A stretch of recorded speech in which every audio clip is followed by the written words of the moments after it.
Bonjour, on va essayer de vous faire le challenge, c'est de vous faire en très peu de temps aborder un sujet qui est très vaste, c'est le dialogue social. Alors on a prévu une intervention un peu en 3 points. D'une part, la situation actuelle, c'est-à-dire suite à la loi travail et aux ordonnances, la situation du contexte du dialogue social, gestion juridique qui sera faite par Florian Borg, qui est notre avocat, qui nous a rapporté 15 500 € déjà, mais... 15 000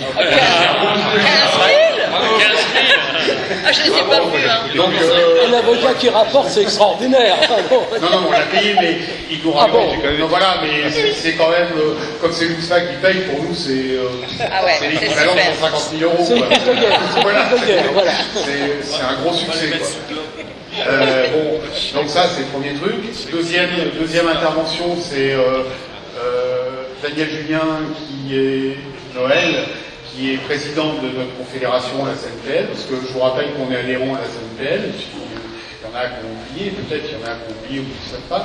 Donc Daniel est président de la CNPL, et néanmoins avocat émérite et spécialiste un petit peu puisqu'il est au Conseil économique et social et environnemental, enfin Conseil économique, social et environnemental, et qu'il est l'auteur du rapport il y a 2 ans, mais c'est une personnalité dans le monde du dialogue social qui est importante. Donc je lui ai demandé de nous faire un panorama assez rapide de quels sont les niveaux du dialogue social, quelles sont les organisations qui interviennent et quels sont les enjeux à ce niveau-là et un peu les enjeux politiques de ça pour qu'on ait une vision claire dans quel contexte, enfin, dans quel environnement on se situe au niveau du dialogue social. Et moi, je vous ferai une intervention sur le dialogue social comme outil de gestion des entreprises. Parce que ça me semble assez fondamental aujourd'hui et que je pense qu'il faut que le syndicat se positionne là-dessus en termes idéologiques et en termes idéologiques, c'est-à-dire se poser la question de qu'est-ce qu'on fait dans le dialogue social, parce qu'il faut se reposer sur la question. Ok, ça nous rapporte du fric, c'est une chose, mais c'est pas le but. Le but, c'est quand même d'avoir des leviers pour faire progresser les choses. Donc, que ça nous finance, c'est très bien, mais en même temps, il faut se poser la question de comment on utilise ce levier pour faire bouger les choses, pour faire que notre profession soit encore plus reconnue qu'elle l'est, parce que moi je ne suis pas pessimiste sur le sujet, donc je pense qu'on est déjà assez reconnu, pas suffisamment, et puis qu'on utilise le dialogue social comme outil de gestion de nos entreprises. Voilà.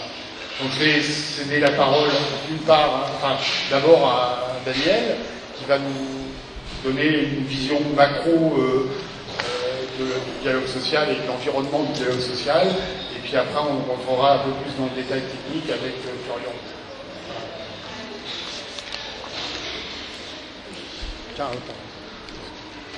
Merci Jean-François, merci Florian. Je pense qu'on va essayer, le professeur de droit du travail disait, en droit du travail, il faut expliquer simplement ce qui est simple, et si possible, simplement ce qui est compliqué. Donc je vais essayer de dresser le cadre. Ensuite, le détail, bien entendu, sera fait par Florian, qui j'ai à la fois grande confiance dans ses compétences et dans son analyse. Quel temps ? 5 minutes, 10 minutes ? 10 minutes. D'accord. Je crois qu'il faut reprendre un peu l'historique. On va s'arrêter à 45, parce qu'on pourrait prendre plus avant, mais 45, refondation à la fois de tout ce qui est sécurité sociale et de ce qui est dialogue social. On s'apercevra d'ailleurs que les deux notions, sécurité sociale et dialogue social, sont liées dans l'économie moderne de 45 jusqu'aux années 2000. On est parti d'un principe de représentativité des organisations syndicales, ouvrières, basées sur l'élection, puisqu'il y a de nombreuses élections, et représentativité complètement, sentie comme ça, des organisations patronales, avec le Conseil national du patronat français, qui devait se refaire une belle virginité, parce que, effectivement, le patronat, sous la guerre, n'avait pas été totalement progressiste et totalement au soutien des intérêts nationaux, je passe. Et donc, on a fait le CNPF, voilà, qui était par principe représentatif. Et puis, la CPME, la Confédération Générale des Petites et Moyennes Entreprises, extrêmement conservatrice en 1945, extrêmement liée aux petits intérêts économiques régionaux. On a estimé qu'elle était représentative comme ça, mais au doigt mouillé. Et puis, fin des années 60, l'apparition d'une forte contestation des artisans. Hein, vous vous souvenez sans doute, pour les plus jeunes d'entre vous, les contestations de Nicou avec le Si du Nati. Et on donne la représentativité, tout à fait par hasard, je pourrais en parler pendant des heures parce que j'ai connu des acteurs de cette époque, à une organisation qui s'appelle l'Union patronale artisanale, UPA. Et ces trois organismes qu'à l'orée des années 60, le général de Gaulle attrape pour signer des accords et pour faire une politique d'économie mixte, c'est-à-dire on nationalise, on garde des nationalisations, on fait une politique économiquement dirigiste, keynésienne si l'on veut, ou rooseveltienne telle qu'elle était dans les années 40 ou 30-40 aux États-Unis. Et il faut des partenaires, alors on a ceux-là, on les prend, ils sont peut-être pas mieux que d'autres, mais au moins on les a. Et donc l'apparition de ces trois organisations s'est ancrée dans le paysage patronal et économique français, et elles y sont toujours. C'est-à-dire que toutes les réformes, en général, se font en disant, bon, que va penser le MEDEF, la CGPM, le CNPF devenu MEDEF, que va penser la CPME, CGPME devenue CPME, et que va penser UPA devenu UDP, et toujours c'est eux qui tiennent, parce que pour les gouvernements, c'est simple, il y a une représentativité administrative avec des critères administratifs, et on ne change pas. Ça, c'est au national, et avec l'évolution du dialogue social, et Florian vous en parlera sans doute plus que moi, on crée au niveau des années 2000 des accords nationaux interprofessionnels, c'est-à-dire que l'État se retire un peu du dirigisme et dit bon bah on va laisser aux partenaires sociaux le soin de fixer les conditions, et puis si elles sont bien, on les mettra dans la loi. Ce sont les ANI, accords nationaux interprofessionnels. Vous voyez que j'arrive à 2014, donc je suis allé assez vite entre 1945 et 2014. 2014, les pouvoirs publics qui ont déjà fait en 2008 une loi de représentativité des organisations syndicales ouvrières, avec les 5, c'est pareil, hein, on est dans une continuité. Ceux qui ont conquis la représentativité à la pointe de l'épée, ou à la pointe des combines, ou à la pointe, j'allais dire, de toutes les compromissions, ils restent dans le schéma. CGT, CFDT, FO, CGC et CFTC, j'avais oublié, la CFTC. Les 5 irréfragables. Les 5 qui étaient avant irréfragables, merci, qui ne le sont plus, mais qui demeurent les partenaires. Donc 5 d'un côté, 3 de l'autre, et puis on fonctionne comme ça. En 2014, l'État dit, on va réformer, on va faire un critère, une audience, on va mesurer l'audience des organisations patronales. Et comme, indépendamment des commerçants, des artisans, des industriels, il y a d'autres formes d'expression économique matérielle. Il y a les agriculteurs, il y a le théâtre vivant, qui est certes marginal, mais ça existe. Il y a tous ceux les professions libérales, il y a tous ceux qui sont qualifiés à l'époque de hors-champ. Hors-champ, c'est-à-dire qu'ils ne sont ni commerçants, ni artisans, ni de la branche bâtiment, ni de la branche des services, qui sont les 4 branches qui forment le niveau supérieur de la représentativité. Bien pour cela, en 2014, on crée une strate intermédiaire qui s'appelle le multiprofessionnel. Donc, je résume, interprofessionnel, 4 branches, multiprofessionnel, tous ceux qui sont hors champ, en dehors des 4. C'est-à-dire les professions libérales, le spectacle vivant, une forme d'économie qui est apparue, qui est l'économie sociale et solidaire, hein, le SS, et puis les professions libérales. Donc, mesure d'audience 2016, nous la faisons, nous sommes dans la Chambre et dans les critères d'audience, c'est-à-dire 10 syndicats représentatifs dans leur branche, au moins 10, dans 10 branches différentes, et au moins 15 organisations syndicales, on est largement au-dessus, mais Macron arrive, chez Macron tout est bon, c'est nouveau, il y a l'ancien monde, tout ça, ça ne marche pas, et on sort les professions libérales du multiprofessionnel. C'est-à-dire que nous n'avons plus, comme profession libérale, nous n'avons plus de représentation nationale. Il y en a encore, vous verrez, parce qu'il reste, comme toujours, des scories qui restent des textes anciens, mais on a sorti les professions libérales. Et donc, de ces trois niveaux, interprofessionnel, multiprofessionnel et branche, car vous êtes au niveau de la branche des architectes, il y a la branche des avocats, il y a la branche des fabricants de saucisses, avec qui vous êtes alliés dans l'OPCO, eh bien, il n'y a plus de branche intermédiaire pour les professions libérales. C'est assez fâcheux. Voilà le paysage tel qu'il est. Que dire de plus? Je vous ai parlé au début de la liaison entre le caractère social et le caractère économique d'un côté, protection sociale de l'autre. Il y avait auparavant, pour nos organismes de protection sociale, nous étions à part, nous n'étions pas dans le régime général, et nous avions, commerçants artisans un régime, profession libérale un régime aussi, et nous choisissions nos représentants, non pas par le fait du prince, qui dirait celui-ci est représentatif, celui-là il peut désigner, celui-là il n'est pas, il ne peut pas désigner. Nous choisissions par l'élection. Nous avions gagné en 2006 les élections au régime social des indépendants, mais ça coûte cher, paraît-il, pour les pouvoirs publics. Donc on a créé une nouvelle strate de représentativité qui est assez complexe. Alors je suis incapable de vous l'expliquer. Incapable parce que j'ai été auditionné, enfin on a même forcé la porte du célèbre Jonathan Borodon, qui a fabriqué tout ça au ministère, et qui lui-même a été incapable de me justifier de sa logique. En disant oui mais on peut, mais alors à ce moment-là vous pouvez, mais alors il y aurait, mais si tel est le cas, on admettra, c'est-à-dire qu'il n'y a pas de règle, c'est bon, qui va se présenter et on va regarder qui on peut retenir. Et donc pour les travailleurs indépendants, on a supprimé l'élection. Retenez ça, car si vous n'avez qu'une chose à retenir d'aujourd'hui, c'est cela. Élection prud'homale, auparavant, vous aviez la possibilité de désigner vos représentants au prud'homme par votre bulletin de vote. La CNPL avait fait un remarquable score en 2008. Terminé. C'est désignation maintenant. Protection sociale, toutes les caisses, nos caisses, retraite et maladie, nous pouvions voter pour nos représentants. La CNPL s'en était très bien sortie à chaque fois, c'est terminé. Aujourd'hui, l'État a créé une représentativité des travailleurs indépendants. Alors, ne me demandez pas ce que c'est, encore une fois, je suis incapable de vous le dire. Parce que je vais prendre un exemple. Le patron de la CPME, qui s'appelle François Asselin, il a 500 salariés. Une entreprise, on ne peut pas dire que ce soit totalement un travailleur indépendant. Mais comme il est majoritaire dans son entreprise, il est considéré comme un travailleur indépendant.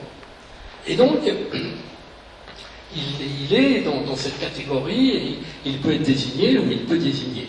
Par contre, l'artisan du coin de la rue, qui n'a pas de salarié, ben lui, qui a plutôt un seul salarié, qui est l'artisan, il n'est pas travailleur indépendant, il est considéré comme étant dans le niveau interprofessionnel national. Je ne sais pas si je me fais bien comprendre. C'est totalement arbitraire.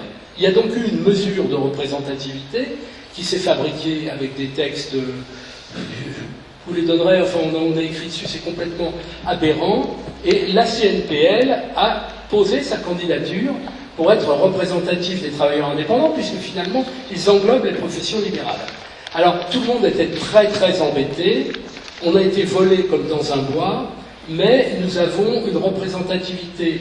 Nous avons eu le décret, c'est un décret du 24 décembre 2018, c'était un peu mon Noël à moi, et ce décret nous donne une représentativité avec une audience égale au MEDEF. Bon. Chez les travailleurs indépendants, hein, je ne vous dis pas par contre. Au niveau là-haut, non, c'est pas nous. Voilà. Donc aujourd'hui, tout se décline autour de ces trois notions. Je vais terminer, pour laisser la parole à Florian, en vous disant qu'aujourd'hui, alors d'abord, vous avez été reconnu représentatif au niveau de la branche, par le travail collectif, mais qui a été coordonné par Jean-François.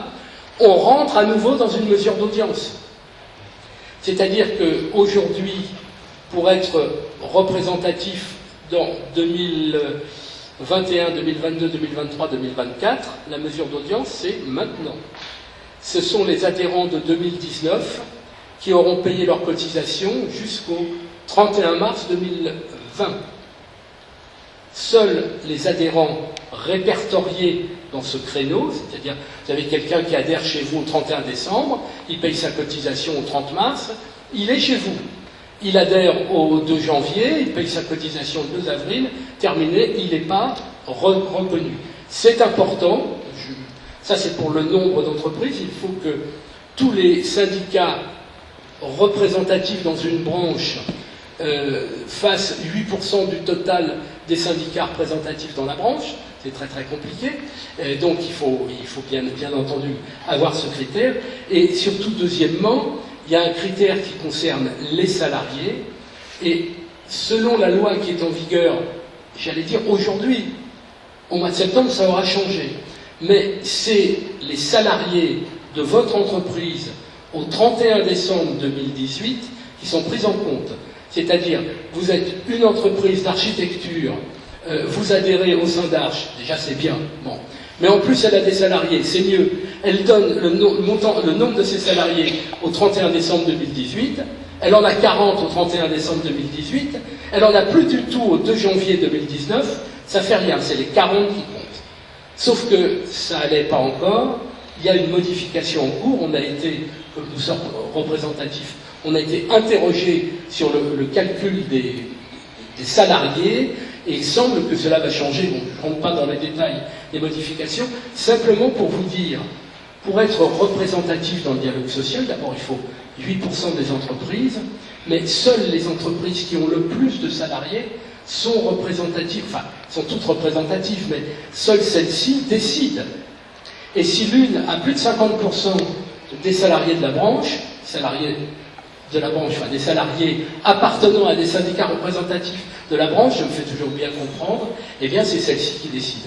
Donc il y a un véritable travail aujourd'hui sur cette mesure d'audience. On ne sait pas encore, comme toujours, il y a toujours des nouveautés en cours de route, on ne sait pas encore comment ça va se faire, mais rassurez-vous, avec notre ami et avec la Chambre des professions libérales, on essaie de vous donner au fur et à mesure, au fil de l'eau, les éléments et notamment les changements. Que dire d'autre? Rien, si ce n'est que tu peux poursuivre. J'espère avoir brossé de façon synthétique le tableau de la représentativité. Alors je vais rentrer effectivement plus dans le niveau micro-entreprise, puisque mon sujet après était la négociation sociale dans les TPE-PME, et ça tombe bien. Et je rajoute une casquette, hein, parce qu'effectivement j'ai été l'avocat du syndicat sur la représentativité qui était contesté par l'UNSFA devant la Cour administrative d'appel de Paris, et c'est pas que 1 500 € que vous avez gagné, c'est surtout la confirmation par un juge de l'arrêté de représentativité. Donc c'est quand même important, ça veut dire qu'il y a un vrai pluralisme dans votre branche. Et ma seconde casquette, parce que tout ce dont on parle, c'est aussi une évolution de quelques dernières lois, c'est que j'étais par ailleurs, au moment des discussions sur la loi travail, je ne parle pas des ordonnances Macron, mais la loi travail, président du syndicat des avocats de France, qui est un syndicat, si vous mettez MG France, le syndicat d'architecture, le syndicat des avocats de France, on a à peu près les mêmes gènes dans la conception du métier, de la proximité, de la déontologie, et de la manière de dire qu'on n'est pas là que pour faire des affaires, mais qu'on est d'abord là au service du client, du malade, voilà. Et donc c'est cette conception qu'on met en avant, et donc je sais que je la retrouve aussi au syndicat d'architecture quand même de manière assez importante. Je vous dis ça parce qu'effectivement, moi j'ai vécu la loi de travail en tant que syndicaliste à l'époque. On était plutôt du côté des syndicats de salariés aussi à l'époque, parce qu'on était classé comme un syndicat un peu rouge, hein, même si c'est une caricature. Mais c'est un historique, c'est-à-dire que les ordonnances qui aujourd'hui s'appliquent, et avec des obligations jusqu'au 31 décembre 2019, notamment en matière d'organisation des instances représentatives du personnel dans vos cabinets d'architecture. Entreprise. Oubliez cabinet, s'il vous plaît. D'entreprise d'architecture, oui, c'est la convention, oui, parce que je dis cabinet d'avocat, cabinet entreprise, mais ça c'est des débats après sémantiques. Alors entreprise. Je vais me faire prendre. Mais c'est la convention. Fais gaffe. Hein. Attends, je dirais pas ça devant le juge.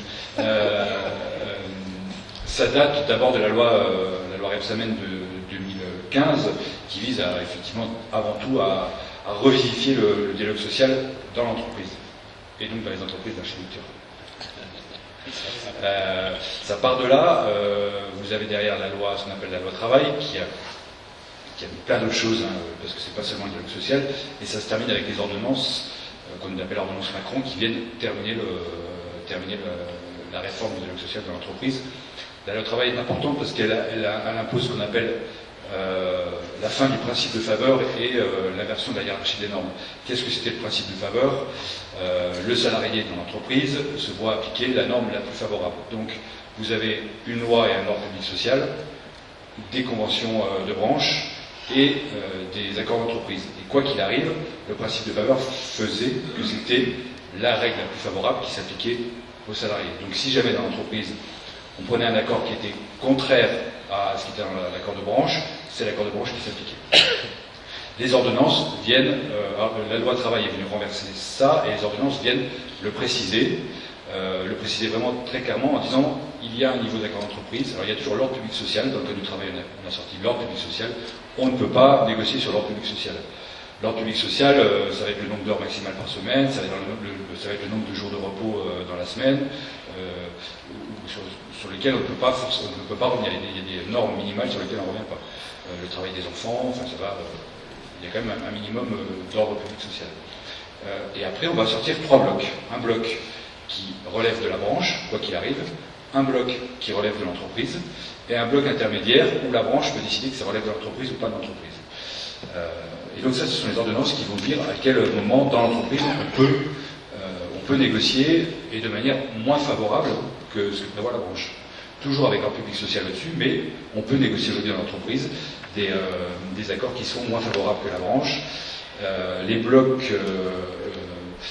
qui relèvent de la branche sont les salaires minima hiérarchiques, les classifications, je donne pas tout, hein, mais les garanties collectives complémentaires, les éléments relatifs à la durée du travail, à la répartition et à l'aménagement des horaires par exemple, à l'égalité professionnelle entre les hommes et les femmes. Et le bloc numéro 3, qui est celui des accords d'entreprise, c'est là-dedans où vous vous situez dans la négociation salariale. Je ne veux pas dire de bêtises, parce que je suis sur le 2. Alors le bloc 2, c'est quand c'est prévu expressément par la branche qu'on peut négocier dans l'entreprise. Donc ça va être, si la branche le prévoit, les expositions aux facteurs de risque professionnel, l'insertion professionnelle et le maintien de l'emploi des travailleurs handicapés, et l'effectif à partir duquel les délégués syndicaux peuvent être désignés. Et tout le reste, alors je n'ai pas tout cité, mais globalement tout le reste va relever de l'accord d'entreprise. Donc ça, c'est le premier élément important, c'est qu'on va donner plus de possibilités au sein de l'entreprise de négociation sur les conditions de travail pour rapprocher la négociation du lieu où effectuer la prestation. C'est à la fois une bonne chose pour vérifier le dialogue social dans l'entreprise, et puis c'est évidemment critiquable quand vous avez des entreprises où ça se passe pas bien et où vous avez peu de ce qu'on appelle de rapport de force sociale, c'est-à-dire que vous n'avez pas de personnes syndiquées, vous avez facilement, enfin c'est surtout dans les petites entreprises, mais y compris dans les moyennes, où ça va être plus compliqué vous avez des risques clairs d'avoir une dégradation des conditions de travail. Donc il y a un travail à faire, et comme entrepreneur avec une vision un peu sociale de nos entreprises, on a, nous, intérêt quand même à se dire, dans les négociations, on va d'abord mettre en avant la manière de bien faire fonctionner l'entreprise en équilibrant les conditions de travail des salariés.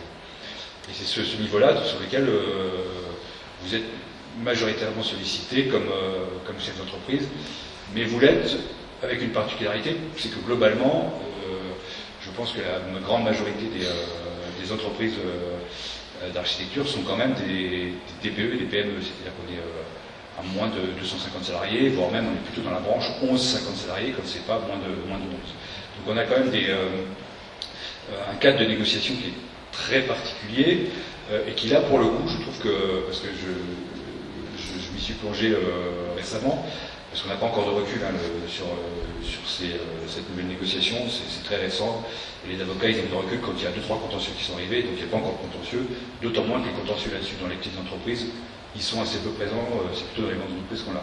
Mais on n'a pas de recul, et c'est d'autant plus... c'est compliqué, parce qu'en réalité, avant on avait le délégué syndical, on négociait avec le délégué syndical, et là on va rajouter des possibilités de négociation, et ça reste une nébuleuse pour savoir avec qui on va négocier quand il n'y a pas de délégué syndical. Un élément intermédiaire quand même à retenir, et c'est là où il y a une obligation pour les entreprises entre 11 et de plus de 11 salariés, c'est qu'on va créer le comité social et économique. Vous aviez auparavant les délégués du personnel, les délégués syndicaux c'est une chose, vous négociez avec les délégués syndicaux et vous discutiez des conditions de travail avec les délégués du personnel, dans les petites entreprises. Dans les grandes entreprises ou les moyennes entreprises, vous aviez le comité d'entreprise d'un côté, le CHSCT de l'autre, chacun avec ses prérogatives. Et les ordonnances vont fusionner le CHSCT et le comité d'entreprise dans le comité social et économique. On fusionne, mais on va imposer aux petites et moyennes entreprises l'existence d'un comité social et économique. Ça remplace la DUP. Ça remplace le DP. Il n'y a plus de DP. La délégation du personnel, c'était encore intermédiaire. Ça permettait, quand il n'y avait pas de CE, d'avoir une délégation unique. Là, on enlève, y compris les délégués du personnel, pour les petites entreprises, et on passe à un comité social et économique. Je ne vais pas me compter parce que les acronymes, ça croise. Et l'obligation de les mettre en place jusqu'au 31 décembre 2019. Globalement, c'est une élection. Donc vous avez un titulaire, un suppléant et l'employeur sous les 25 salariés, et vous aurez 2 titulaires et 2 suppléants entre 25 et 50. Au-delà de 50, il y a des règles après de nombre de quotas qui dépendent du nombre de salariés, des règles de parité aussi appliquées, donc c'est pas forcément simple, mais au-delà de 50, on a un peu plus les moyens de s'organiser. Participe au CSE l'employeur, et quand il y a des délégués syndicaux, les délégués syndicaux, qui ont une voix qui est...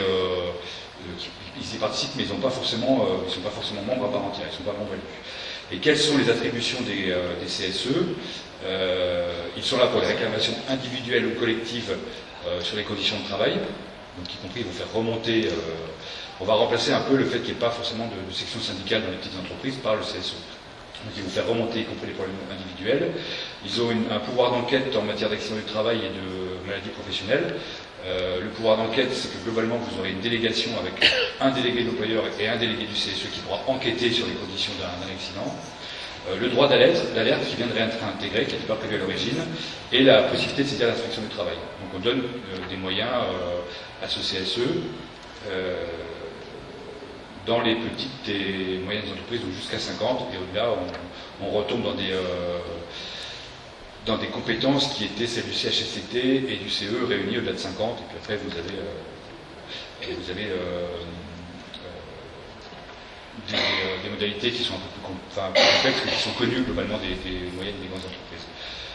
Attention, parce que l'élection elle se fait sur la base d'un protocole électoral. Le protocole électoral, il faut inviter les syndicats à discuter du protocole électoral. S'ils ne discutent pas, c'est une décision unilatérale de l'employeur, etc., etc. Et donc là aussi, vous avez un petit travail à faire pour mettre en place les CSE. Particularité, la négociation sur les conventions d'entreprise, les accords d'entreprise ne relèvent pas du CSE. Elles relèvent toujours des délégués syndicaux. Mais on peut transformer le CSE en comité d'entreprise, donc par un accord d'entreprise, et quand le CSE devient comité d'entreprise, la négociation de l'entreprise ne se fait plus par les délégués syndicaux.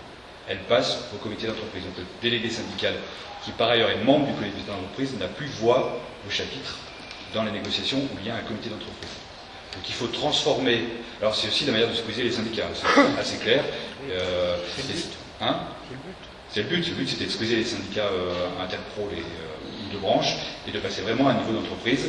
C'est pour ça que je dis qu'il faut faire attention, il faut éviter quand même la manipulation d'employeurs sur la diversité, parce qu'on voit souvent des protocoles qui oublient la parité, qui oublient de convoquer les syndicats, surtout pour se mettre ça à soi et pour avoir une négociation directe avec l'employé qui va être d'accord tout le temps avec le jaune, comme on dit, dans le langage un peu Non, c'est brut. merci papa. Hein. Merci papa. Voilà, mais donc l'idée quand même, c'est si la philosophie de ces lois et de ces ordonnances c'était de réactiver le dialogue social, autant s'en saisir quand on a les moyens de le faire. Et la vraie difficulté, c'est que quand on a une petite entreprise d'architectes et qu'on a une quinzaine de salariés, on a parfois autre chose à faire avec les appels d'offres et le travail d'architecte pur qui fait que souvent ça passe à l'as. J'en viens pour terminer, mais c'est là que c'est plus complexe. Je trouve ça totalement. D'ailleurs, ça prend 3 pages le dernier point. C'est quand vous avez les accords d'entreprise, comment ils sont négociés.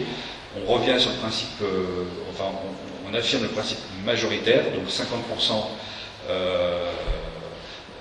de représentativité ou de représentation. C'est-à-dire que quand vous avez donc délégué syndical ou comité d'entreprise.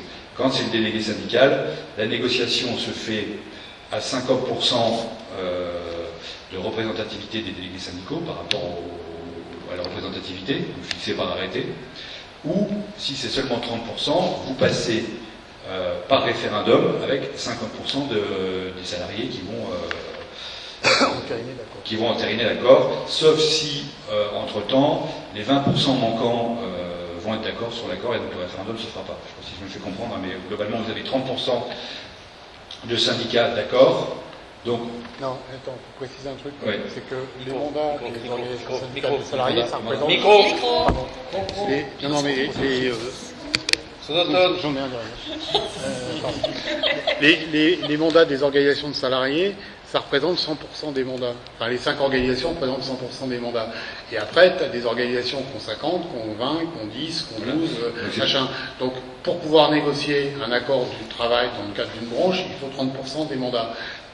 En entreprise, il faut 50% des mandats. C'est-à-dire que si une organisation a 40%, il faut qu'elle s'allie avec une organisation qui a 10, 12. qui a au moins 10. Voilà, qui a au moins Si on n'arrive pas aux 50% de représentativité, et qu'on n'a que 30% de représentativité, on peut aller par référendum, et entre-temps, les autres délégués syndicaux peuvent dire au final, je veux pas de référendum, parce que ça squeeze mon pouvoir, donc je suis d'accord pour signer l'accord, et au final, on arrive aux 50%. Donc il y a toujours des marges de négociation possibles.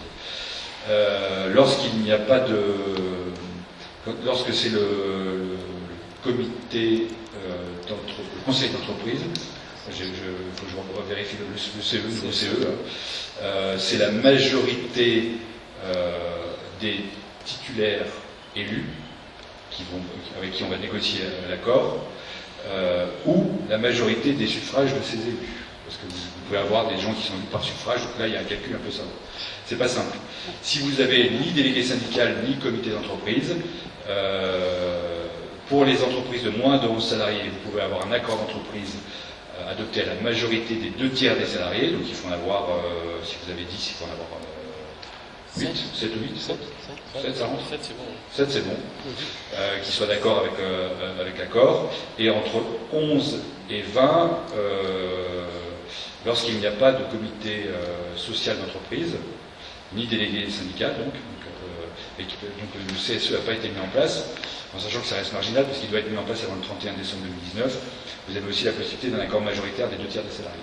Et pour le reste, on repasse classiquement. Alors qu'est-ce qui se passe quand il y a rien, quand on est au-delà de 20 salariés c'est là où vous allez rentrer dans quand vous n'avez pas de délégué syndical, qu'est-ce qui se passe au-delà entre 11 et 50 salariés? Vous allez passer par des salariés mandatés, d'abord par leur organisation syndicale de branche, ou à défaut par l'organisation syndicale nationale et interpro. Donc si vous n'avez pas de délégué syndical, vous allez demander au syndicat de branche de mandater un salarié de l'entreprise. Pour négocier. Je crois que là on a coulé. Voilà, vous coulez. Non, mais c'est pas grave. Ce que je pense là, c'est par rapport à ce qu'on disait ce matin et surtout à Françoise qui a toujours du mal à remplir son journal, pas tant que ça d'ailleurs. Je pense que Jean-François, peut-être avec Sébastien, vont se faire une joie de nous faire une note synthétique. Expliquant tout ça. Non mais si, c'est Tout le monde un a tableau. Parce que Un la tableau. difficulté, c'est que vous avez même très peu de tableaux pour le comprendre aujourd'hui, Ouais. et qu'il est Avec vraiment votre aide, important. avec votre aide, bien sûr. Oh, bah, je pense que ça peut être fait, mais à mon avis, il y a vraiment à mon avis, il faut un tableau pour savoir dans quelle case vous êtes. Parce que Oui, je ne rentre pas en plus dans le détail, mais après vous allez avoir des ordres de priorité quand il y a plus de 50 salariés, où ça va être. Et à chaque fois, vous allez avoir, est-ce que c'est la majorité des salariés, est-ce que c'est la majorité des suffrages Mais c'est notre rôle le syndicat, et j'ai bien entendu Voilà. ce que vous disiez sur la représentativité. Il faut qu'on apporte ce service et cette information à des entreprises de plus de 20 personnes, de plus de 20 salariés sans doute, pour les faire adhérer, ou en tout cas pour les pêcher En tout cas, avec pour des les aider- informations utiles. Pour les aider dans le dialogue social, parce que Exactement. là, effectivement, je laisse tomber la dernière page, parce que même moi j'ai du mal à me relire dans mes... Non mais j'ai du mal à me relire, c'est-à-dire que ça devient d'une confusion, et c'est ça qui... c'est assez dommage, parce que souvenez-vous comment la loi travail initiale a été vendue à la presse, un Badinter arrivé avec son code du travail Oui, à la télé, simplification. Au final, moi quand je vois ça, le dialogue social dans les petites entreprises, et c'est un enfer en fait, c'est un enfer parce que on ne sait plus, c'est à chaque fois du supplétif. Donc vous imaginez si quelqu'un conteste, on va dire ah mais vous avez oublié de convoquer, je sais j'ai fait il n'y a pas longtemps hein, pour un syndicat de salariés, ils n'avaient pas convoqué le bon... ils avaient convoqué à l'union départementale alors qu'ils savaient très bien qu'il existait dans la branche un syndicat, donc ils sont trompés de syndicat à convoquer pour négocier l'accord le protocole électoral qui en plus ne prévoyait pas la parité, donc c'était surtout pour ça le problème. Voilà, donc tout est reparti à zéro, tout le monde a négocié dans le bon terme, on n'est pas allé au tribunal, tout va bien, parce que l'objectif c'est pas d'aller au tribunal pour personne. Mais voilà, globalement, vous pouvez vous prendre les pieds dans le tapis, dans ce cas-là il vaut mieux reprendre à zéro pour éviter de se retrouver Il faut que empêtré. notre syndicat offre ce service, Voilà. et c'est d'ici le 31 décembre, ça va arriver très vite. Hein. Effectivement d'avoir de pouvoir conseiller et d'avoir moi je crois beaucoup à la place des avocats, je ne le défends pas toujours parce que quand je dis qu'on défend nous d'abord le justiciable, c'est que le justiciable il doit pouvoir maîtriser aussi le droit qui lui est imposé, et moi je crois beaucoup à la tabulation du droit, c'est qu'à un moment donné le droit on en fait un tableau et on sait dans quelle case on est. Après il y a les subtilités de la jurisprudence, ça on renvoie sur les avocats, mais quand on est dans la pratique comme ça de l'entreprise, s'il faut se taper 300 pages de code pour comprendre qui on doit convoquer, c'est mieux d'avoir un joli tableau fait par le syndicat d'architecture. Très bien. Merci, bravo. Merci. Merci. Donc là, vous avez vu que le dialogue social, en fait, ça s'inscrivait dans un contexte assez complexe. Bon, ce qui est intéressant quand même, c'est que, en fait, le dialogue social, il a une histoire. Il remonte, le dialogue, ça remonte des siècles, le social aussi. Il y a des définitions qui sont, les définitions qui ont été données au cours des ans. Je vais vous en citer une, par exemple. Dialogue, ça vient de dialogus, qui signifie entretien-discussion. Voilà, c'est bête, hein, mais il faut se rappeler ça. C'est au XXe siècle que le vocable renvoie à la négociation, à l'idée de négociation. C'est-à-dire que aujourd'hui, quand on parle de dialogue social, on parle de négo, mais c'est aussi une écoute et un échange. Donc, il ne faut pas oublier ça parce que l'étymologie est têtue et l'histoire est têtue. Et quand on met social à côté, on parle de société. Donc société, c'est vivre ensemble, c'est plein de choses qui vont... Donc quand on parle de dialogue social, on parle d'organisation sociale et d'écoute ensemble. Donc c'est aussi un levier. Donc moi je pense qu'il faut qu'on réfléchisse parce qu'aujourd'hui on est dans un système où on est dans un syndicalisme de posture. C'est-à-dire qu'il y avait les 5 irréfragables depuis 66, hein, c'est ça 66. 66. Les 5 irréfragables, ils étaient assis sur leur fauteuil et ils disaient pas de question, on défend nos droits acquis. Et les organisations patronales depuis 45 ou 49 étaient sur le fauteuil en face en disant nous aussi on défend nos droits acquis. Et donc donc en fait on trouvait des compromis.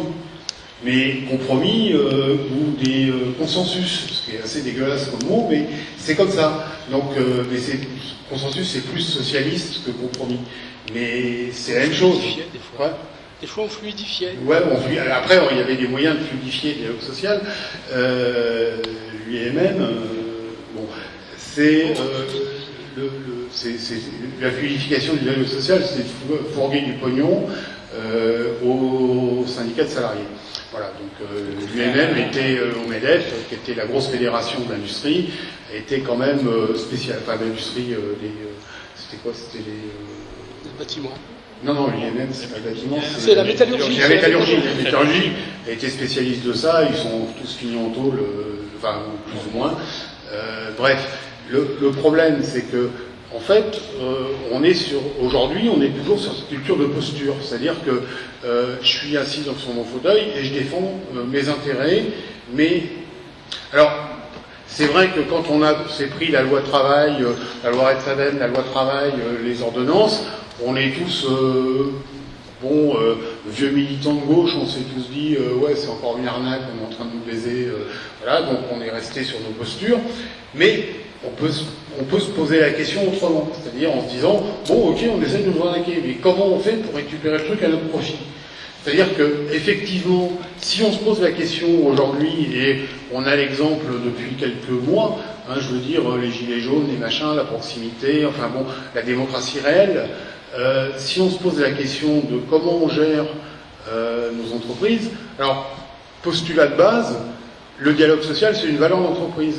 Et c'est une valeur d'entreprise à laquelle on revient, après les errements du line management et autres, on revient au fait que le dialogue social peut être un investissement d'entreprise au même titre que plein de choses, et que ça peut être bénéfique pour l'entreprise. C'est-à-dire si on est capable de constituer des équipes pérennes qui fonctionnent ensemble et qui ont un projet commun, on est capable et surtout dans nos petites entreprises qui ont aussi une vocation à produire au final de l'architecture. Donc l'architecture, ça se produit pas tout seul, ça se produit en équipe. Donc si nos équipes sont pérennes, cohérentes et rament dans le même sens, on va peut-être arriver à avoir alors on va dire des gros mots, cogestion, voilà, des trucs comme ça, mais on a tous réfléchi à un moment donné, dans les années où ça bougeait, à l'autogestion, à des trucs comme ça, mais en même temps, c'est vrai que aujourd'hui, on a une opportunité formidable. Le vieux monde est en train de craquer. Alors je vais vous citer un vieux slogan qui est court camarade, le vieux monde est derrière toi. Il est temps de courir parce que le vieux monde il est en train de s'écrouler pour plusieurs raisons, c'est-à-dire la transition énergétique, enfin le problème on voit bien aujourd'hui, les rapports sociaux, plein de choses sont en train de s'écrouler. Et si on ne profite pas de cette opportunité pour essayer de rebâtir quelque chose sur des bases saines, eh ben, on va subir tout ce qu'on subit aujourd'hui, c'est-à-dire l'incompréhension des textes, les interprétations plus ou moins... parce que tous les textes, en fait, ont des choses rapides. C'est-à-dire, l'idée, c'est quand même, on fait un truc qui est nouveau, mais on préserve les intérêts de tout le monde, parce que les lobbies sont à l'œuvre. Donc, essayons de se rapprocher du système, disons que, allez, prenons le challenge de se dire, les ordonnances travail, pour finir, c'est bien, ça rapproche la décision des acteurs de terrain, et favorisons les acteurs de terrain, et mettons en place des accords d'entreprise. Faisons en sorte que les entreprises puissent se gérer correctement, et donnons les moyens, et donc, je pense que le dialogue social au niveau de la branche aujourd'hui, et au niveau interprofessionnel, c'est donner les moyens aux acteurs sociaux sur le terrain de conclure des choses qui vont dans le sens où on fabrique, enfin on travaille dans une, je dirais, une coopération, une cogestion, faut le dire, des entreprises. C'est-à-dire, je pense que, je vais me foutre de la gueule d'Olivier, je pense que les architectes, ils arrêtent de jouer au golf, qui passent qui commencent à faire de l'aviron. C'est-à-dire qu'en fait, c'est plus collectif. Et que...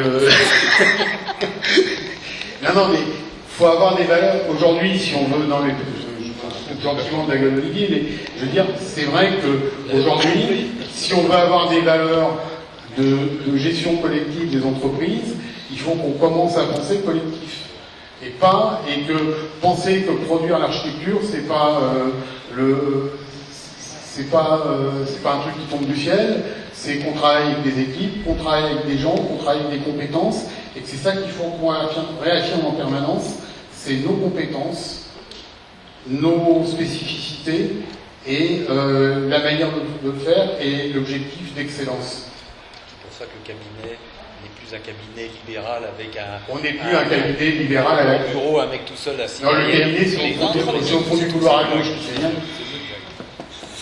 Bon, on va essayer de conclure. Moi, j'aimerais bien qu'on débatte un peu avec la salle. Peut-être des questions.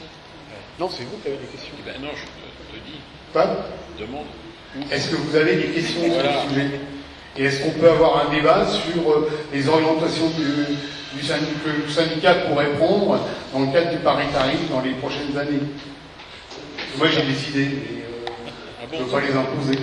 Ouais, faire des fiches. Des fiches de quoi? Des fiches repères pour tout ça, parce que c'est vrai que. Non mais ça, on peut... Ça fait des sous-temps que je viens de La chambre, la chambre des professions libérales vous en a fait des fiches. Vous les lisez pas. J'ai pas été informé. Là, Mais on est peut vous les pris renvoyer. la Ouais, place tu dans l'as le renvoyé. sac. Pardon? J'ai une question. Oui. Attends, Gabriel. Je disais, les ordonnances, c'est peut-être bien parce que du coup, les dialogues sociaux. Attends. Oui, c'est bon. Quand tu disais que finalement les ordonnances c'était bien parce que du coup les dialogues sociaux s'est vraiment instauré au sein de l'entreprise, en fait il n'y avait rien qui nous empêchait de le faire avant non plus. Donc moi je pense que c'était avant au moins les employeurs, non les employés pardon, ils étaient plus quand même plus non,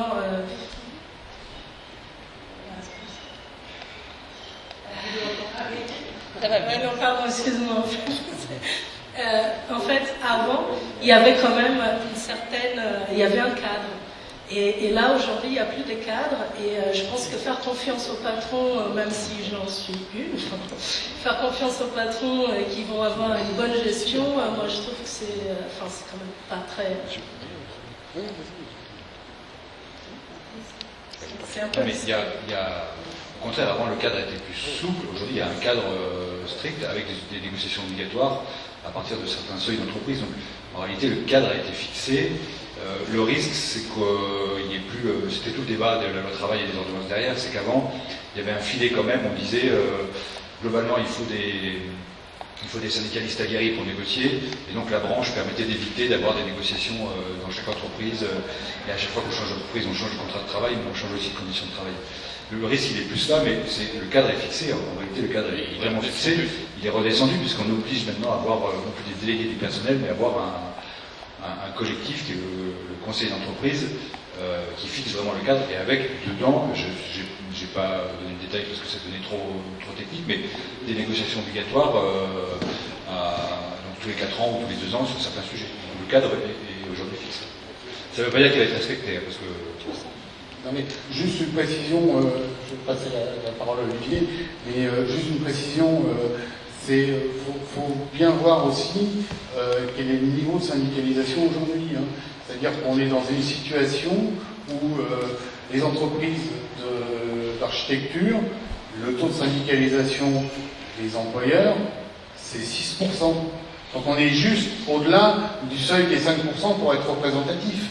C'est-à-dire que quand on dit qu'une SFAR représente 70% il représente 70% de 6%.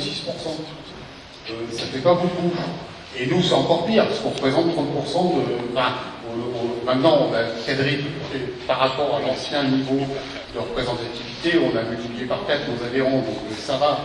Mais quand même, on est à un niveau où on représente toujours très peu. C'est-à-dire que quand on prend d'autres professions libérales que moi je côtoie à la Chambre, pour des taux de syndicalisation beaucoup plus importants. Nous, on est très peu syndiqués. C'est-à-dire que les architectes sont de parfaits individualistes.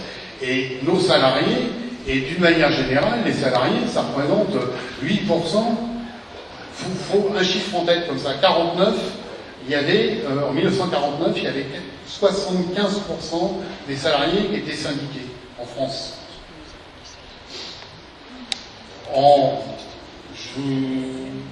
Dans les années 70, on est tombé à moins de 40%.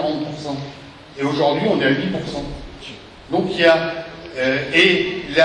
le côté irréfragable et représentatif des grandes centrales syndicales françaises qui sont quand même, ont des immeubles, qui ont des machins, qui ont des patrimoines, qui ont des trucs, qui ont des permanents à plus savoir qu'en faire, ça repose sur très peu. Et donc ils sont tous à la recherche de pognon. cette loi va pas justement tuer le syndicalisme. Non, au contraire, ça cherche à les conforter. Puisque pour négocier en entreprise, il faut un délégué syndical, donc il faut une organisation syndicale. Oui, Olivier.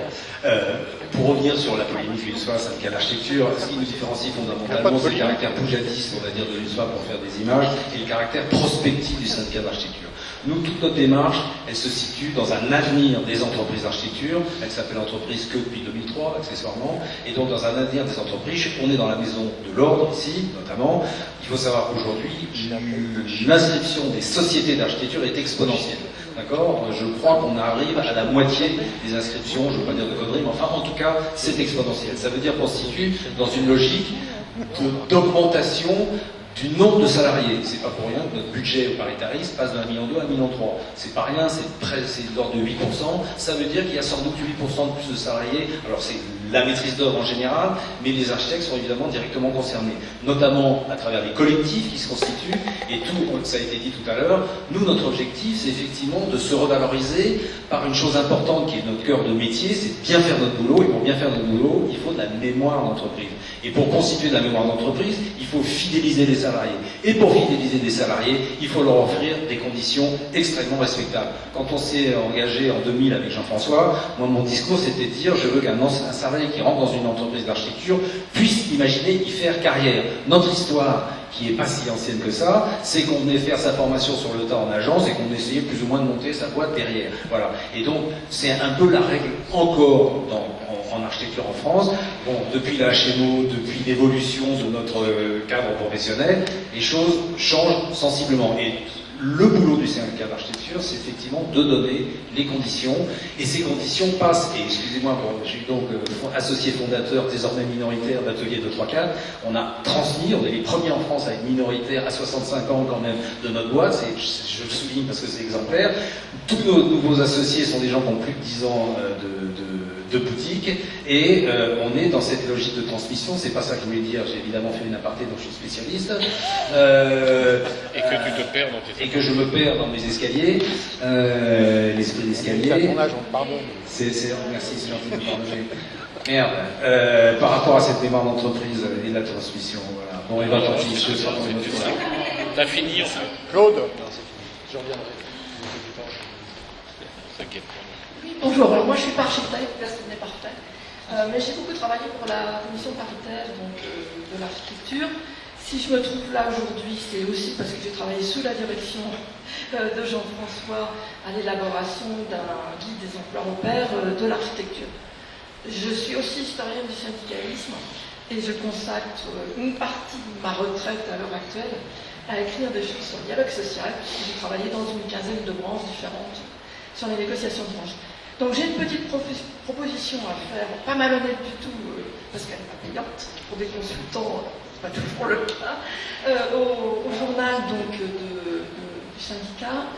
Moi, ce qui m'a frappé quand j'ai passé en revue toute la presse ces derniers temps pour faire ce petit article que j'ai fait dans un numéro là, antérieur sur de la féminisation à la parité, c'est qu'on parle toujours dans la presse, et y compris dans le journal, entre guillemets, excusez-moi, des architectes, mais pas de vos autres collaborateurs. Donc moi, la proposition que je vous ferais bien, c'est de faire des portraits de collaborateurs qui ne sont pas uniquement les architectes. Hein. Dans la branche, 75% des gens qui travaillent dans les agences, qui sont salariés, hein, je ne parle que des salariats, ne sont pas architectes. Il y a des dessinateurs, des secrétaires techniques, etc. Et de plus, que moi j'ai observé pour faire ce petit travail sur les compétences sous l'égide de Jean-François, c'est que ça s'ouvrait. Il y avait aussi pas mal de nouveaux métiers qui les gonflaient, les salariés et les équipes. Donc voilà, moi ce que je vous propose, très sincèrement, à part conserver un peu ma tête en état et suivre des branches que j'aime bien, ce que je fais dans 2 ou 3 autres branches, je n'ai pas d'intérêt personnel à ça. Mais si vous en êtes d'accord, j'ai besoin de vous, surtout pour ouvrir aussi les portes des entreprises. Et bien sûr, je ferai tout ça sous la direction du comité de rédaction du journal. Voilà. Merci. Merci. Car, dans les temps. est 3 heures seulement. J'ai jusqu'à Ouais, 3h30. Ah, t'as jusqu'à 3h30. Mais oui, tranquille. Ah non, elle est on vachement se longue, parle, c'est pas vrai. tout va bien. Je vais rebondir pour Claude sur ces 75%, parce que c'est vrai que j'ai lu évidemment pas mal tous ces rapports. Bon, c'est toujours ce sujet absolument horriblement complexe du terme architecte. Parce que tu dis bien dans ton document, tu parles des architectes en titre. Effectivement, les architectes en titre, il y en a très peu dans les agences. Mais des diplômés en architecture, c'est eux qui constituent 75% des agences. C'est-à-dire que Minimum. le fonds minimum, donc le fonds représente le fonds salariés des entreprises d'architecture restent majoritairement des diplômés en architecture. Avec toute cette question du port du titre, des conneries comme ça, je doute même qu'il y ait 25%. Je ne sais pas quel est le nombre d'architectes en titre réellement dans les agences. J'en ai eu 6 au grand maximum. Aujourd'hui, mes associés ne veulent plus en entendre parler, c'est te dire. Donc il y a une vraie question autour de ce sujet. Oui, non, c'est assez triste. Hein je sais que oui. Mais pour d'autres raisons. Il y avait Daniel qui voulait te répondre Vas-y. sur ton intervention. Oui, non, pas te répondre, mais aller un peu dans le même sens en amplifiant un peu ta réflexion. Moi, la réflexion que j'ai entendue, que je t'ai entendu faire, je l'entends, sauf que je suis quand même à pas mal de congrès des médecins. On a 4 organisations de médecins chez nous, qui sont largement majoritaires. Les 3 signataires de la Convention sont chez nous. Je vais également chez des avocats, ça m'arrive. Je vais chez des huissiers, je vais chez des notaires. Enfin bref, une multitude d'exercices. Pardon ? C'est les huissiers viennent chez nous. Mais avant qu'ils viennent chez vous, moi je vais chez eux pour leur montrer le chemin. C'est la modalité d'exercice. Tu as défini ce que tu aimais dans ton métier, la philosophie de ton intervention. Elle est à peu près la même chez les avocats. Moi, mon voisin de droite pourra t'en parler. Les médecins généralistes également, c'est comment on va faire pour aider le patient à accéder à la médecine, à accéder à une bonne santé, etc. C'est le même choix que toi. Et malheureusement, aujourd'hui, cette notion qui nous unissait tous, professionnels libéraux, parce qu'on était proches des usagers du droit, de la médecine, des techniques, du cadre de vie, eh bien tout ça a éclaté. Il n'y a plus de reconnaissance au niveau national des professions libérales. On est déjà tous noyés dans ce magma qu'on appelle les travailleurs indépendants, et c'est pour ça que la bataille que l'on a faite pour être représentatif à ce niveau-là était compliquée, mais sinon c'était Waterloo si on ne gagnait pas la bataille. Vous étiez morts, nous aussi, mais nous c'est pas grave. Mais vous étiez morts, et aujourd'hui, je vous demande d'apprécier les conditions économiques dans lesquelles les professionnels que nous sommes exercent leur activité, et de voir que finalement nous risquons d'être fondus dans un grand magma socio-économique avec, tu l'as dit tout à l'heure, des plateformes, avec, pour nous, je connais à peu près votre métier, mais je n'en parlerai pas suffisamment bien, je vais parler du mien, des cabinets multi-activités, multi-spécialités, qui ont les gros clients institutionnels et qui tuent complètement l'activité économique. C'est-à-dire que chez les avocats, ça peut se limiter à 4 syndicats, 4 entreprises, et puis derrière ces 4 entreprises, une espèce d'émiettement de petits professionnels avocats près des tribunaux d'instance, non puisqu'il n'y en a plus, on vient de les supprimer, mais près des tribunaux de grande instance qui vont être supprimés aussi, près des cours d'appel, et on aura failli à notre mission. Notre mission, c'est d'être près des justiciables. Alors, l'analyse que tu as faite, elle est à peu près la même que la mienne, mais elle touche à ta profession. Et ce que je voulais vous dire, c'est que je ne viens pas faire du racolage ici, c'est qu'en défendant les intérêts de l'ensemble des professionnels libéraux, on défend aussi sa branche d'activité. Tu nous as déjà rappelé, en fait.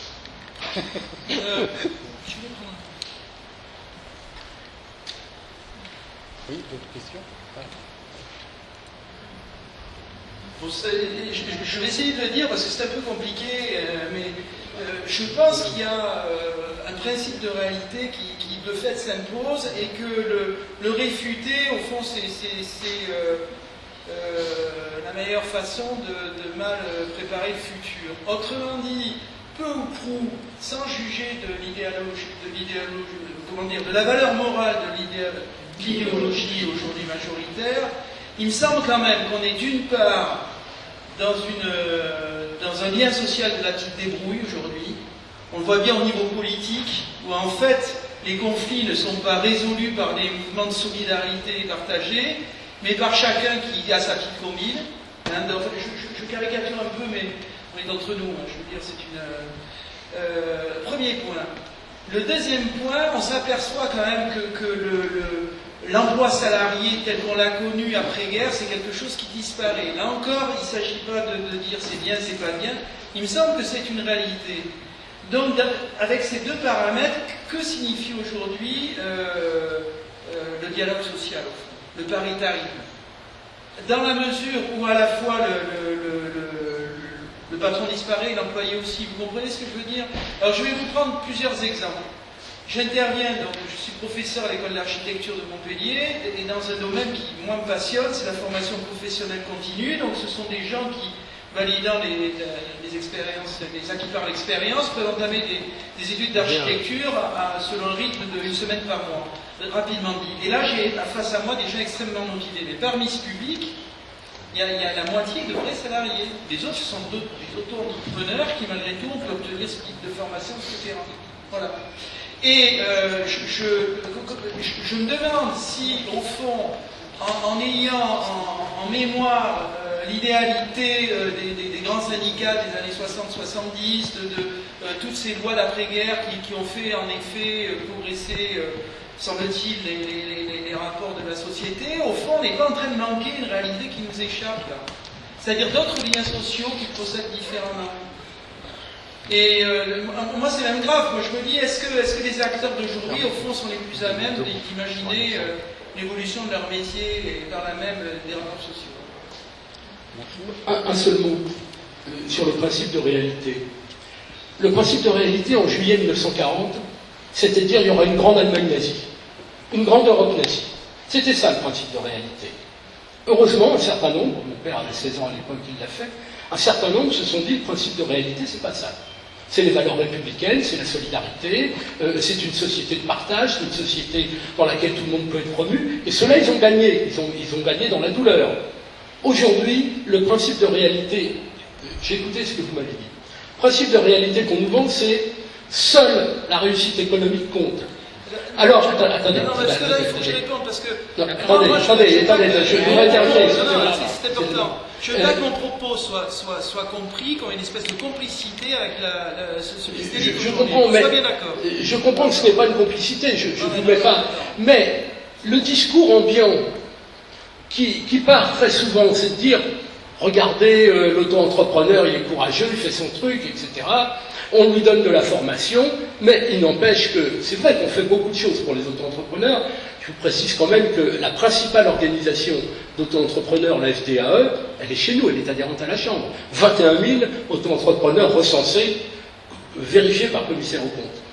Mais c'est un leurre, parce que finalement, on est en train de détruire un système organisé pour donner au libéralisme le plus échevelé des perspectives et de faire croire aux gens qu'ils pourront s'en sortir par là. Je suis d'accord avec vous, encore heureux que le cadre de l'économie française et de la formation et du syndicalisme français fait en sorte qu'on peut encore à peu près protéger les auto-entrepreneurs. Mais je crois qu'il faut essayer d'aller au-delà, de ne pas croire à la réussite, et c'est ce que disait notre ami Olivier tout à l'heure, il ne faut pas croire à la réussite économique à tout craint pour tout le monde, etc. Parce qu'on est en train d'exacerber les égoïsmes, et c'est vrai, c'est la débrouille. Je reprends ce que vous avez dit, c'est le truc de la débrouille. Ben, moi je m'en sors, etc. Moi je me mets en arrêt de maladie parce que finalement ils ne vérifient pas, et puis ça me permet de faire quelque chose, je suis auto-entrepreneur en même temps, etc. Je travaille au noir. Ce système de la débrouille, moi je stigmatise pas ceux qui tombent dedans, je stigmatise les politiques et surtout la technostructure qui enserre la France de telle sorte que ceux qui veulent s'en sortir doivent tomber dans la débrouille. Donc on est à peu près d'accord sur le schéma, mais le principe de réalité, ça me fait toujours pas peur. Oui, moi le principe de réalité ne fait pas peur parce qu'en réalité, d'ailleurs j'en prends le terme, on a plutôt, on nous vend comme principe de réalité, pas vous, mais comme principe de réalité une seule voie. Et l'exemple, ce que vous avez dit tout à l'heure, est assez parlant, c'est qu'on a bien compris que cette inversion de hiérarchie des normes, pas mal été contre en disant la branche va protéger, mais le principe de réalité est que des gens de bonne volonté, donc des patrons qui sont un peu plus, qui sont pas la queue pour l'argent, mais comme nos professions qui se disent, moi je suis là parce que j'aime mon métier, je veux que le métier soit bien fait, c'est d'abord une question de métier avant d'être une question de marché de l'architecture, une question de métier d'architecte, de construction, de bien-être, de bien vivre. Comment je la fais dans le cadre qui m'est donné, et j'ai un cadre de négociation, et le principe de réalité, c'est-à-dire j'utilise ce cadre, qui n'était peut-être pas celui que je voulais au début, et j'étais contre quand on a discuté, aujourd'hui il est là, je l'utilise pour en faire autre chose. Comment, dans les entreprises d'architectes, je fais en sorte qu'il y ait effectivement des associés minoritaires, majoritaires, et des salariés qui vont participer à l'entreprise de manière un peu plus coopérative.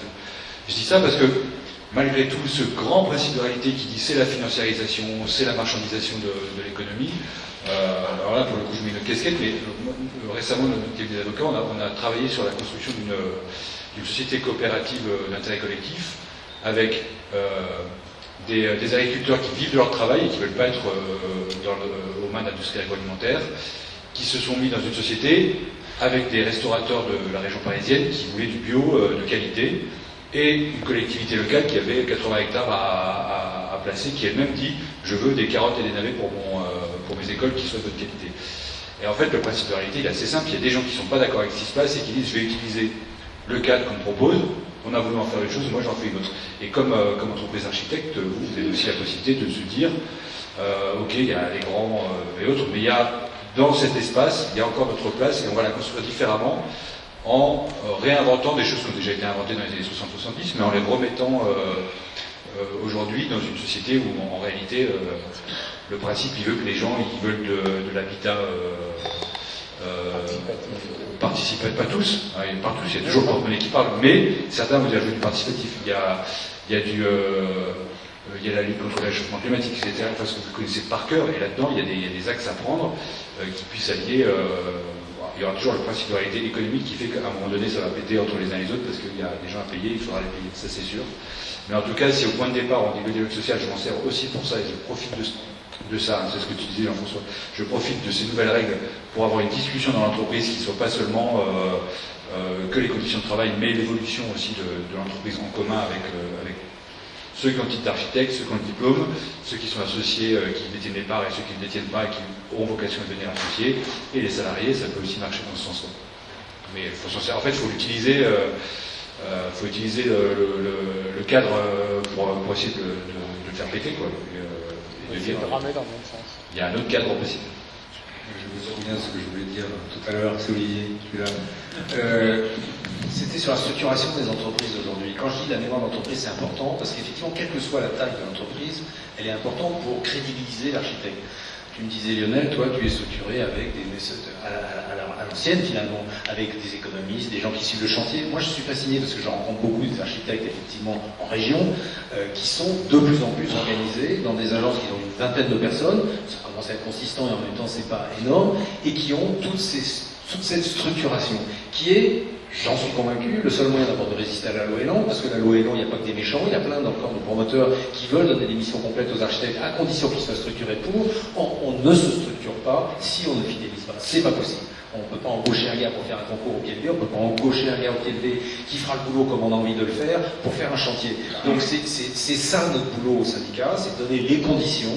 Ça a commencé avec une règle idiote que je suis fasciné de découvrir tous les jours, qu'elle est encore si mal connue, c'est la période de suractivité inscrite dans la convention collective, qui permet de gérer des charrettes qui sont inéluctables dans notre métier, sauf que quand on les gère intelligemment, on fidélise les gens parce qu'ils sont bien traités, qu'ils se reposent, qu'ils n'arrivent pas avec des valoches sous les yeux et qu'ils ont envie de bosser.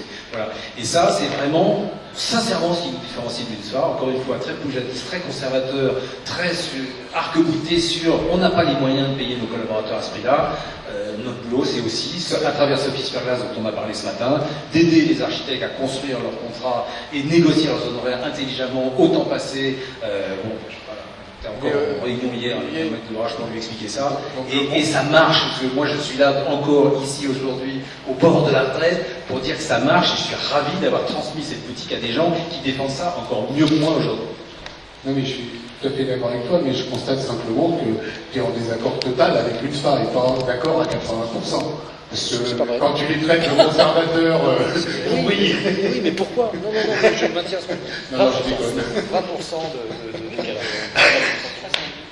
Bon, non mais c'est une divergence idéologique de fond.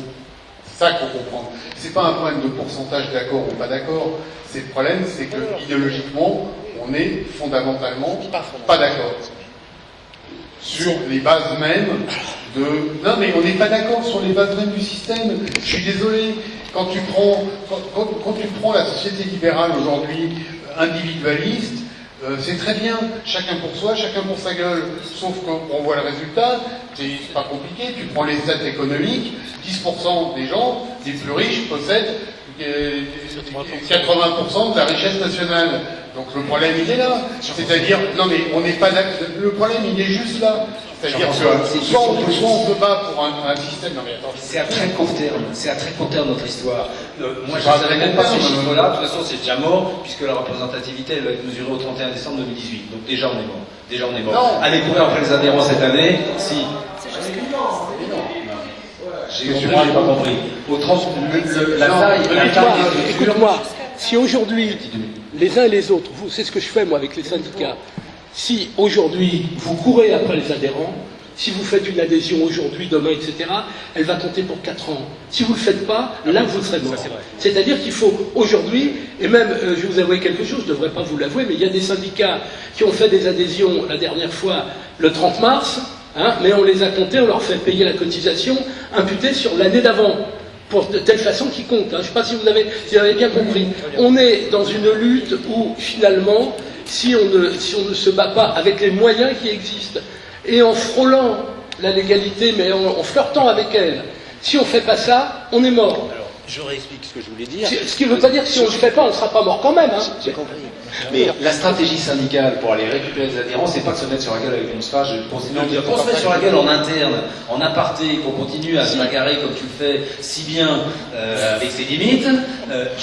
Moi, je dis que ça n'est pas comme ça que ça fonctionne. Par contre, affirmer nos différences telles que j'ai essayé de les expliquer là, et qui est porteur d'avenir, qui est porteur d'espoir dans le développement de structures, parce qu'il y a quand même un discours, et je peux vous dire que je l'entends dans cette maison, et c'est un beau discours. C'est l'architecte de proximité, c'est l'architecte qui reste seul toute sa vie et qui travaille dans des petites commandes. Julien Vincent, à l'ordre national, est très porteur de cette démarche-là, sauf qu'il a une structure avec du personnel, d'accord? Donc, il faut arriver à allier ces deux pratiques. Mais la pratique qui sortira la branche de son marasme, c'est une pratique collective, où les entreprises seront fiables, pérennes, et moi, maître d'ouvrage qui, 10 ans après, retrouve le chargé de projet, retrouve le dossier par l'architecte, parce que lui, il a perdu, je parle de la région Île-de-France, petit maître d'ouvrage. Voilà, c'est cette fiabilité-là qu'il faut absolument aller rechercher, et le syndicat doit donner les moyens à ses adhérents et aux autres, de montrer que c'est possible, et de leur donner les outils pour. Voilà, c'est ça que je dis. Merci.